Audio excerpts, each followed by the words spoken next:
શિયાળાની વિદાયનું કાઉન્ટડાઉન શરૂ થઈ ગયું છે। હવે આકરી ગરમી સહન કરવા તૈયાર થઈ જજો। 48 કલાક બાદ ગરમીનો પારો ઉછળશે।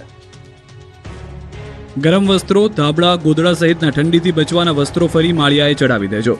એસીની સર્વિસ કરાવી લેજો, પંખા સાફ કરી દેજો, કેમ કે હવે શિયાળો થોડા જ દિવસોનો મહેમાન છે। શિયાળાની વિદાયનું કાઉન્ટડાઉન શરૂ થઈ ગયું છે। સાથે જ સુરત દાદાના દિવસોના પ્રારંભનું ટ્રેલર વાગી ચૂક્યું છે। ગરમીનો પારો ઉકળવા માટે તૈયાર થઈ ગયો છે।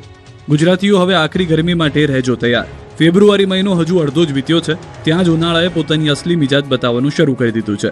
ફૂલ ગુલાબી ઠંડી હવે ભૂતકાળ બની રહી છે અને હવે અંગ દજાડતી ગરમીનો વારો છે। હવામાન વિભાગે આગાહી કરી છે કે 48 કલાકમાં તાપમાનનો પારો ઉચકાશે। લઘુત્તમ તાપમાન 19 ડિગ્રીની આજુબાજુમાં અને મહત્તમ તાપમાન 32 ડિગ્રીની આજુબાજુમાં રહેવાની શક્યતા છે। આ ગરમી માત્ર અકળાવશે નહીં, પણ સાથે રોગચાળો પણ લાવશે। એટલું જ નહીં, માર્ચ અને એપ્રિલમાં પણ આકરી ગરમી અંગ દજાડશે।